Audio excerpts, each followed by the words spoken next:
News at midday. The Foreign Secretary Lord Cameron has called on Israel to provide a full, transparent explanation of how 7 charity workers were killed in an airstrike in central Gaza. World Central Kitchen said the group had been working distributing food in the city of Deir al-Balah when their cars were hit. A British national was among the dead. A spokesman for the Israeli Defense Force, Daniel Hagari, said they would establish what happened.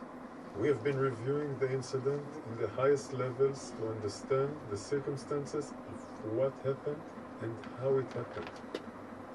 We will be opening a probe to examine this serious incident further. This will help us reduce the risk of such an event from occurring again.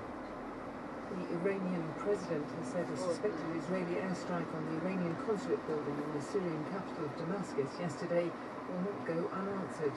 At least 7 Iranian Revolutionary Guards, including 2 senior commanders, were killed. There's our Middle East analyst, Sebastian Ashley.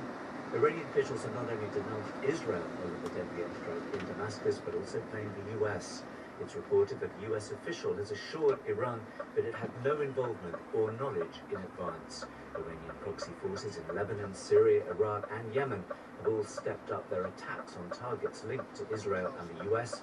Iran has shown no appetite for a direct confrontation, but Israel's latest action, even if, as ever, it has not officially confirmed it was responsible, will be seen in Tehran as a major provocation.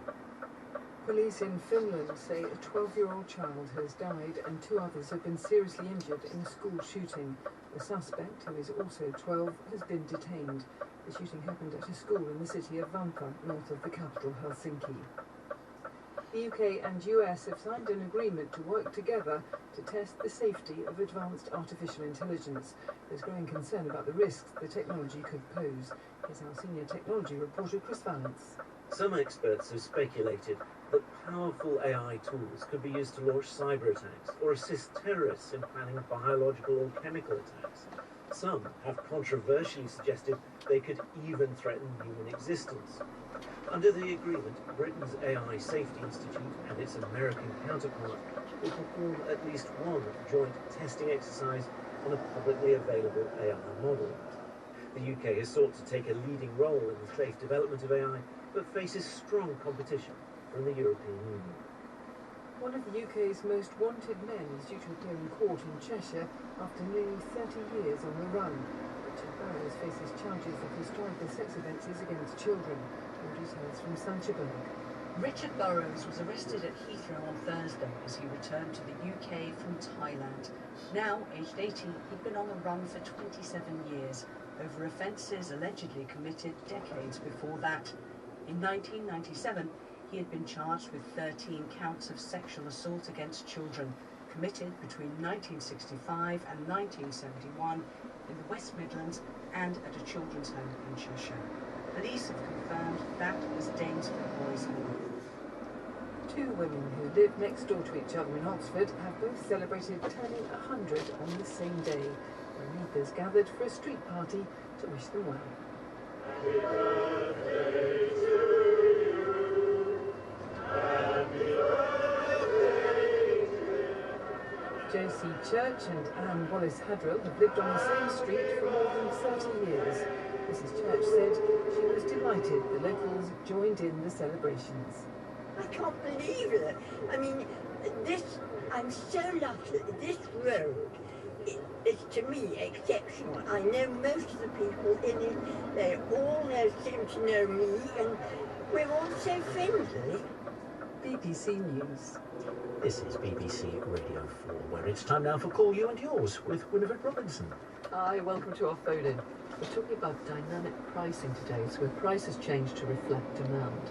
Does dynamic pricing work for you? Give us a call, 03700 100 444. If you haven't thought much about dynamic pricing, you may have to think about it soon. We've got used to it with holidays and transport, but it's creeping in now for all kinds of stuff. Entry to theme parks, the price of a pint even. Energy is going to be the big one. There'll be surge pricing to smooth out demand. Does it work for you? Give us a call, 03700 100 444. Nicholas DeRoos is a professor of economics at Liverpool University. He studies pricing and knows all about it. Why is this thing then, dynamic pricing, Professor DeRoos, starting to crop up in our lives more and more and more? Hi, Win. Thanks for having me on. Yeah, I think, as you said in your introduction there, I think surge pricing and more generally price discrimination is something that we've seen for a long time, but now firms have access to better data, better analytic tools, and thereby an opportunity to really deploy different pricing techniques more broadly. Well, we talk about it as the show unfolds, but please do just jump into the conversation if you want to. We'll leave your microphone open. Does dynamic pricing work for you? That's our question on Call You and Yours today. Here's the number to call, 03700 100 444. We've got some callers waiting, but we've got lots of room on the programme if you would like to come on. Peter Williams is in Surrey, Xanthi J is in France. I think both of you, don't you want to talk about surge pricing for energy? Peter, what do you think about that? Well, I've got solar panels and might be an advantage of these circumstances, but I'm not keen on the idea of real-time surge pricing. I think that could be unfair. I might have my washing machine on and not be able to turn it off, so I think you'd have to have notice at least before surge pricing happens. You mean notice day by day? Yeah, well, tell you the day before or even the month before, but it's going to be here at the time to keep away from them, rather than just the energy companies take the money off you as the demand is going up. It's real time. I think that would be a bit too hard for everybody to handle. And well, Xanthi J can tell us how it works, because she lives in France, and they're already doing it there, aren't they, Xanthi? Yes, I think they've been doing it for a while. I only caught on recently. I found a scheme whereby they have three rates. They just sort of charge them on different rates. But there's a red rate that's 3 times the normal price, and there's 22 days over the winter period where your rate goes up to this red rate. And if you can bear that, and you can find ways around the 22 days, the rest of the year my rate is cheaper. So I've kind of accommodated to it, and it's worked really well for me. So how do you accommodate to it though? Because it's if those red days are in the coldest bit of the year, what do you do? Yeah. Well, the reason I chose this is because I looked into it and I realised that if I was reliant on electric heating, it could be quite tricky. But in actual fact, I heat my home on a wood-fired boiler. So it's about managing it around all the other uses of electricity. I mean, the only downside for me was that I have a part of my house is an Airbnb, which is heated electrically. So basically, I invested in some single gas heaters, bottle gas heaters, installed them in the flat, and basically I've heated the flat on these over the winter, and I was waiting to see if I had terrible complaints about how cold they were, and actually I haven't had any complaints. So it's been a really positive experience. So you said that you can choose it or not choose it in France at the moment. Can you answer Peter's question? Peter Williams, our first call, is still holding on. He was wondering how much notice you get then. That's the tricky thing. You only know the day before. So from the period that the red days occur, which is from the 1st of November to the 31st of March, you just have to check every day. You can have notifications on your phone and, it'll ping into your phone to tell you tomorrow's a red day or whatever. But usually you know it's coming because they coincide with the cold spell. So, if it gets cold, you kind of anticipate a red day. Like you get 24 hours notice, and they can last. I mean, you can have 5 in a row because the rule is they won't fall on a weekend and they won't fall on a bank holiday. So they're only going to be Monday to Friday, and they're only going to be between November and March. After that, my rate is the rest of the year. My rate is substantially less. So what do you think, Peter? Could it work for you? Yeah, it seems fair if you know in advance. I have been using the peak save for British Gas, and except that what they mean is no save, not peak save. So they say please do it on Sunday afternoon when it's not busy. But being told that I get notice the day before and on the morning. So yes, with notice it's okay. So what do you think you do if it's offered? Will you take it? Dynamic pricing, Peter, for your energy bill? Yes, I take it, because most of my use is actually at night, because we live in a cold spot, and so we've got greenhouse heaters and the rest of it. I'm sure that if I can have a lower rate at night, then I'd be happy with a higher rate at other times. Professor de Roos, the regulator, the energy regulator, Ofgem, is looking at how this pricing could be changed to reward people who can shift the times they use electricity to periods of low demand. They say it will reduce costs for everyone. Would that really be the case? I think it's hard to imagine that you could ensure that everybody would be better off. I think, one of the issues that seems to be highlighted already is that you need the information as the consumer in order to take other measures. So if this is combined with smart meters so that users know exactly what they're using at different times, then that will make them help them make informed decisions. And if users have alternatives that they can turn to, like the example of using gas instead. Like Santi, yeah. Yeah, that's right. Then that empowers them also to make alternative choices. But some consumers are just not able to do that. So they're potentially going to be hard hit by this. You're listening to Call You and Yours. Today we're asking, does dynamic pricing work for you? Give us a call, 03700 100 444. Professor de Roos, I've been using those terms interchangeably, dynamic pricing, surge pricing, but they are a bit different, aren't they? Could you explain them? Yeah, sure. So I think of surge pricing as an example of both price discrimination and dynamic pricing. So it kind of combines a bit of both. So let me unpack that a little bit. So price discrimination is the practice of selling the same product or service at two different prices. So for example, a quantity discount. So buy two, get one free. Essentially you could pay a different price depending on how much you want to buy. Or offering student discounts, so offering different prices to different people. So those are kind of price discrimination practices, and surge pricing is just choosing a different price at a different time because consumers might have different willingness to pay at different times. And that's been kind of correlated with a surge in demand due to kind of peak times and peak events, or sudden changes in weather and those kind of random things. So dynamic pricing is where the pricing changes up and down. Surge pricing is where there's a price, but it goes up in time of peak demand. Is that right? Well, it can go up and down as well. So yeah, surge, you'd expect usually it would be an increase.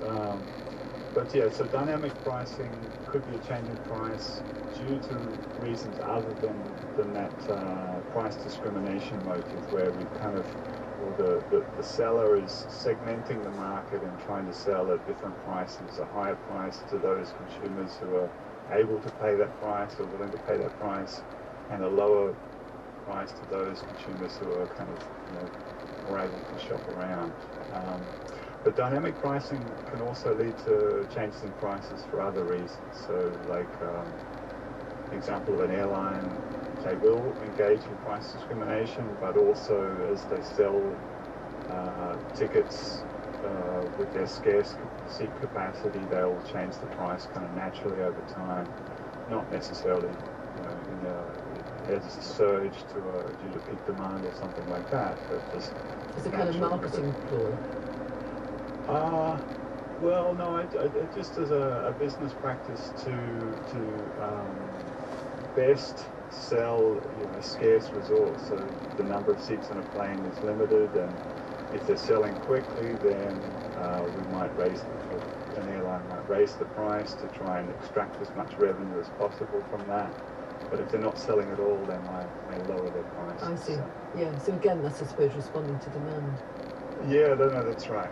That's right. But Peter, Anthony, it's a more complicated world we're moving into, isn't it? Ever more complicated. Yes. Does that trouble Well, you? that saves quite a fair bit of money, though. Which Good, is yes, I guess so. If you can navigate your way around it. Exactly.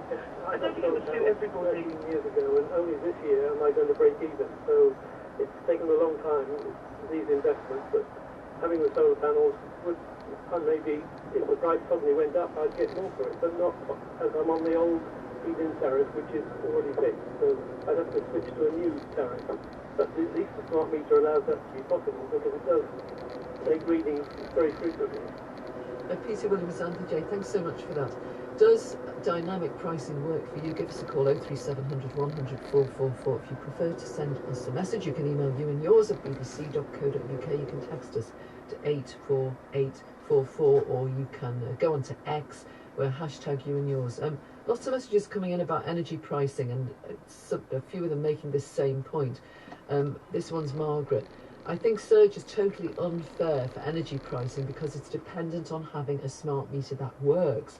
We live in a house where we know a smart meter is unlikely to work because we've got thick stone walls, poor internet and mobile coverage. We also have a property on the Isle of Skye. It had a smart meter fitted there, hasn't worked since the day it was installed. And at the same point from Chris Barker in Northumberland, in order to take advantage of various energy providers, low-cost overnight tariffs, you need to have a smart meter. We do have one, but living in rural Northumberland, it has never worked. Issues with smart meters are very common, particularly where I live. The energy companies cannot do anything about it. Completely unfair. I feel penalised by it. Professor de Roos, that is a fair point, isn't it? There will be people who will be excluded from this dynamic pricing, certainly for energy, in the same way that they're excluded from good internet service, good mobile phone service. Yes, that's right. I think it's, so any price discrimination leads to redistribution, so those consumers who are able to take advantage of opportunities can get better deals, but as those consumers who are unable, they can be penalised. But I think that there's one more issue that people might have noticed and be frustrated with, is that dynamic pricing it's kind of complicated. So as a consumer, it's hard to understand exactly what prices are available, and if prices are moving a lot, it's kind of confusing. How do I know what's the best provider to go with if prices are jumping up and down? So there's kind of an element of obfuscation and confusion that accompanies dynamic, this kind of dynamic pricing as well, that I think might be a little bit challenging and frustrating for consumers, and also has the potential to soften the price competition between firms if consumers are really not able to perfectly compare different products like that. Yeah, I hadn't thought about that. Makes price comparison tricky, doesn't it, if the price is changing all the time? It does. The example that I've seen, studying in the Australian market is the retail petrol market, where, unlike in the UK where prices are relatively steady, in Australia they jump up and down quite dramatically, and I think that's something that consumers find very confusing and get a little bit frustrated by.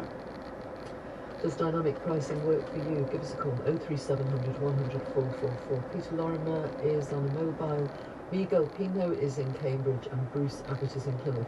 Hello all of you, and thanks for calling in. And Peter, what do you think? Hi, does it work for you, Peter Lorimer?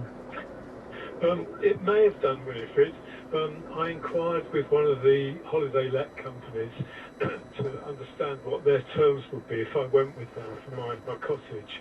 And I think that the representative who came to see me and explain it all was quite surprised when I decided not to go with them. And why didn't you go with them? I thought that it was, someone else has mentioned already, the word fair. I thought it was unfair that the way in which their model worked was that when demand was high, the price went up. So, say school holidays, when teachers and families are restricted in, when they can book, the price went up. And my feeling is that if my cottage is worth £80 a night today, why should it be worth £160 tomorrow if they put that sort of loading on it? But that's always happened with holidays, hasn't it, Peter? You're very noble. I mean, people are used to it with holidays, aren't they? Well, I guess so. You'll never be rich.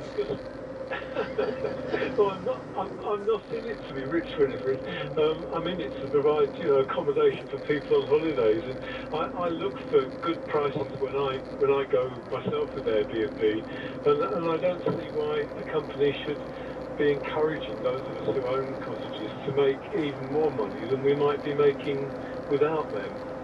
Miguel, does it work for you, dynamic pricing? Not at all. I'm increasingly troubled by the concept. Just by listening to your guests today, I'm actually anxious right now. I think this approach risks creating a division among people based on their social economic status, and to me that's equally troubling.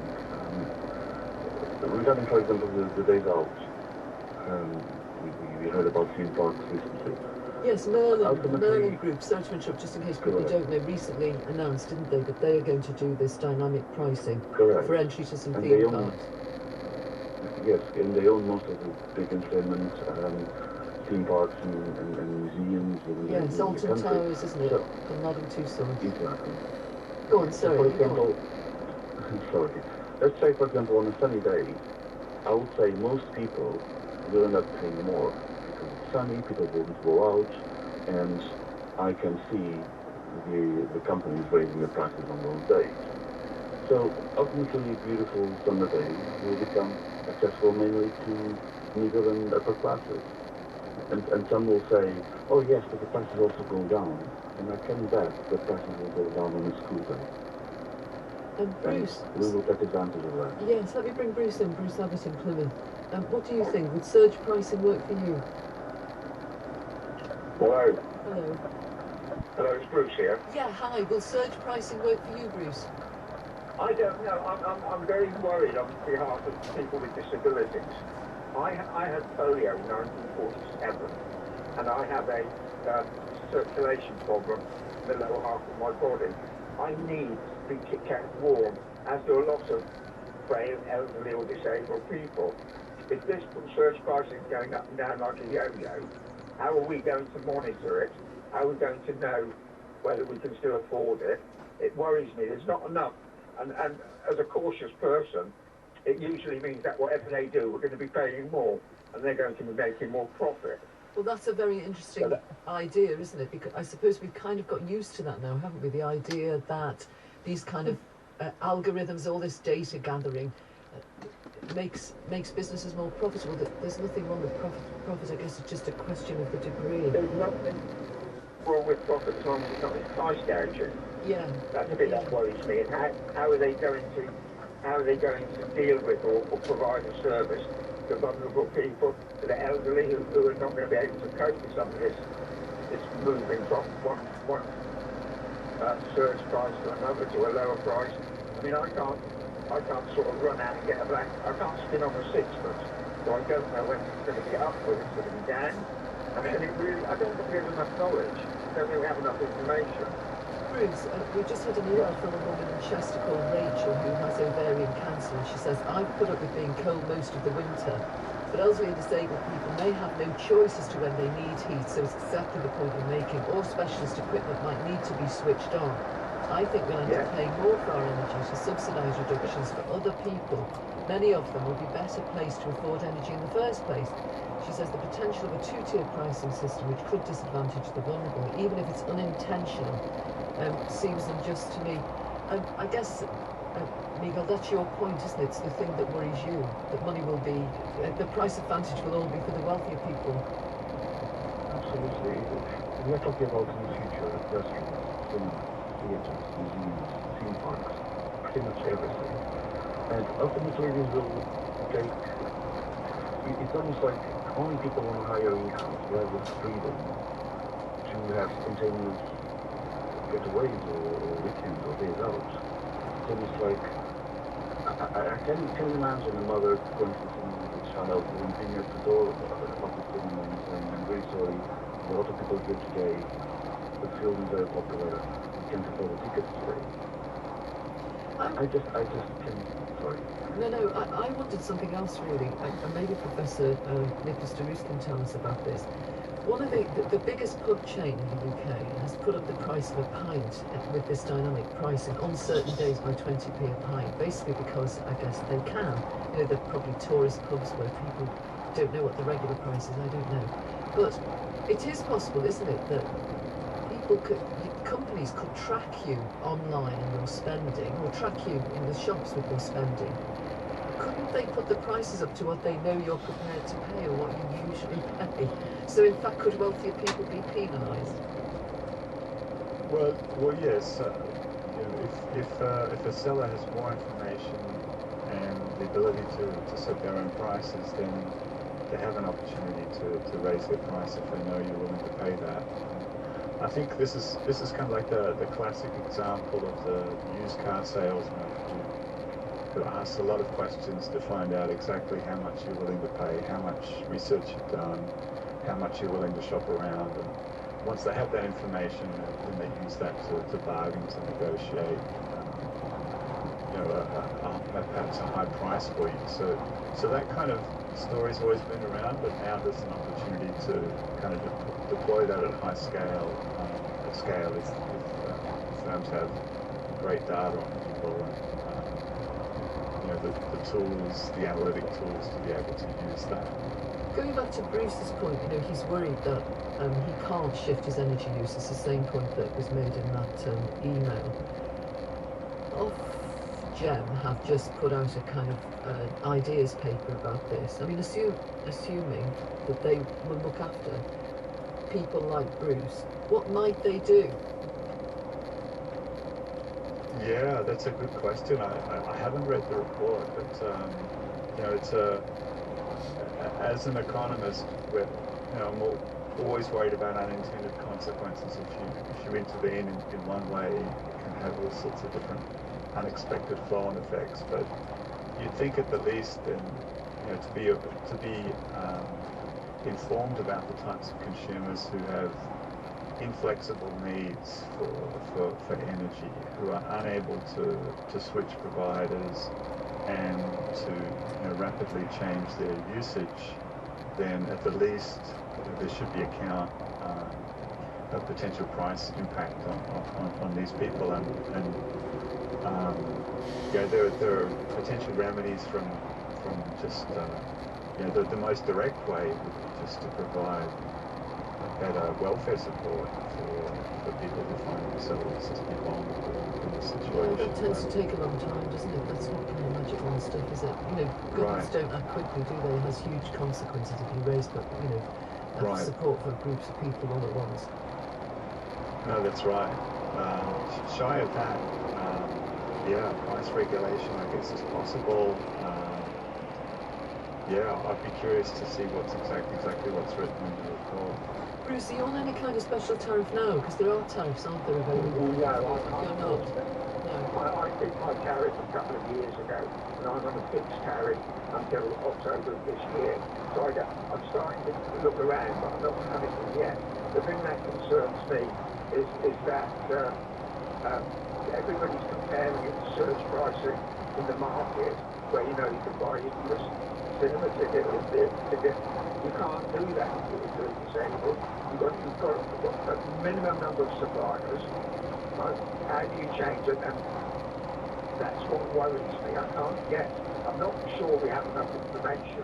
I just know something in the back of my mind is niggling away, telling me be careful, be very, very careful. And then the gentleman made comment about welfare.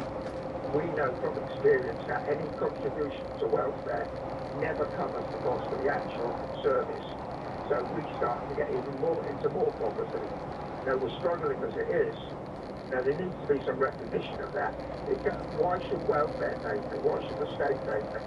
Why shouldn't the supplier be compelled to put in a price that we can meet? That's the thing that's a problem I have. I'm not at all happy with it. I shouldn't imagine many people with a disability or are vulnerable.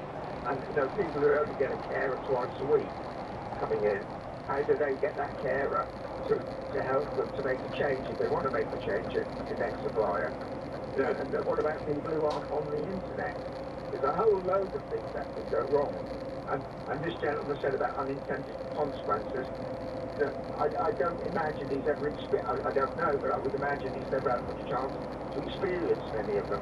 We live with it from day to day, and that's a concerning thing for me. I'm very unhappy that this is posed or posited as a way forward, especially for vulnerable and disabled people. Bruce, thanks so much for getting in touch, and thanks to Peter Lorimer and to Miguel Bino. What do you think? Could dynamic pricing work for you? Give us a call, 03700 100 444, or you can email us, you and yours, at bbc.co.uk, or text us to 84844, or tweet us, Hashtag you and yours. Kath in Manchester's emailed to say I'm with Octopus Energy and they give only a couple of hours notice if you don't use electricity at peak time. You'll get points towards a discount, but as she says, with only a couple of hours notice. I think I got that right, and it's not a big discount, but there is very little notice before it happens. Jory Rob says, recently I travelled from Portsmouth to Heathrow by train and coach. Journey cost me £11.60 from Portsmouth to Heathrow with an advance ticket and a single rail card. But on the way back I couldn't reserve a particular train in advance in case the flight was late. Travel was at a much quieter time of day. The coach and the train were nearly empty, and yet the same journey cost me just over £25 with a so-called Super Off-Peak Plus senior rail card. And this one from John Duthie, talking about shopping. Now he's talking about Amazon. I think this is really interesting. He says, this business of dynamic pricing drives me insane when it's on Amazon.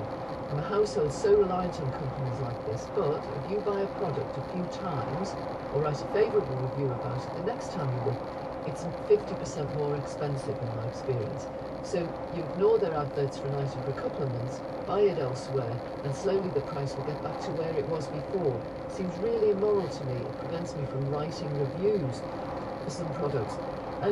Professor De Bruce, that's an interesting point, isn't it, that John Duthie's written in about. Anyone who uses Amazon, and that is an awful lot of people, will have experienced this dynamic pricing thing without even realising it, that you can browse something, maybe put it in your shopping bag, not check out, come back the next day and find it's dearer or cheaper. Yes. So I'm not familiar with Amazon's algorithm, but there's an additional complication with Amazon that they're selling both their own products, but also to a large extent they're a platform for a lot of small sellers to sell their wares. So some of the price variation that we see on Amazon is kind of competition between the sellers to try and feed each other to be the lowest priced advertised seller on Amazon. So it's not necessarily a surge pricing in that case. So I'd be interested to know more about how their algorithm works, the extent to which they do use your cookies and your other online data. They're not likely to expose that though, are they? Won't they be big business secrets? I would think so, yeah. Sometimes you can reverse engineer some of this, but I think. I mean, one thing you can do if you're worried about your cookies on your browser, you can engage in browsing in private mode. So that's what's in Christmas.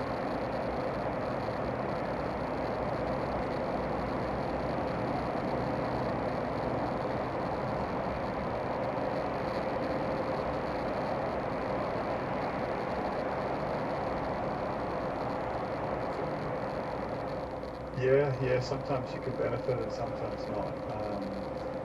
I always thought that airlines, for example, engaged in this practice of if you look for a flight and you don't complete the sale, then the next time you look it'll be a higher price. But the airline economists I talked to insist that that's actually not the case with airlines at least.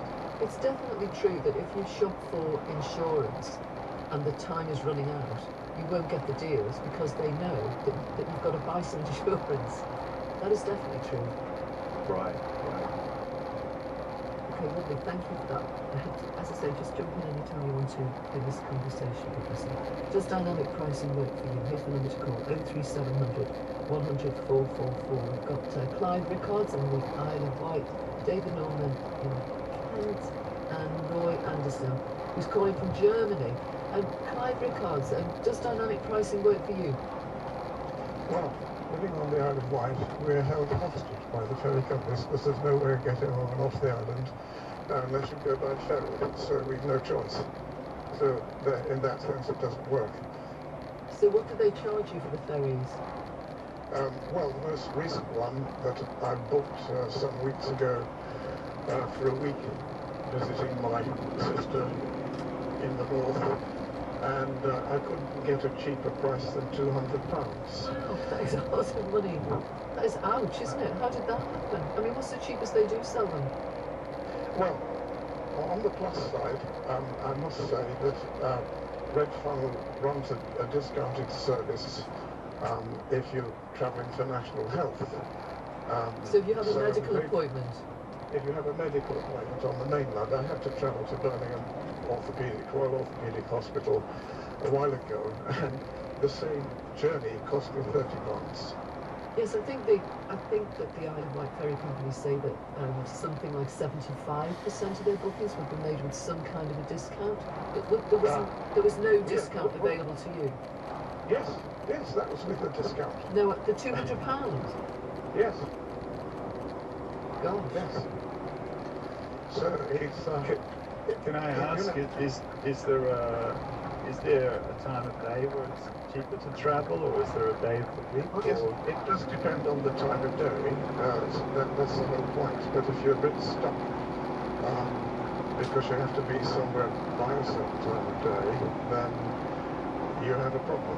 You've got to pay the highest price, and that's an end to it. We had a little bit of choice on this one in that I couldn't travel in the cheapest parts of the ferry pricing, but I didn't travel in the most expensive either. There were fares even higher if you travelled at peak time. So, Clive, your point is really that it only works, doesn't it, if you have choice? Yes. Of the time you can go and the day you can go and all that. Yeah. I mean, there is a theoretical choice, but I tried booking on Whitelink, and their price was over £200, so I went on to Red Funnel, and their price was very slightly cheaper, but not much. It was so close that you would imagine they're in cahoots with each other to keep the prices as high as they can. They're not allowed to do that, so I have to say that before they do. But anyway, yes, I understand your frustration, and they do tend to charge.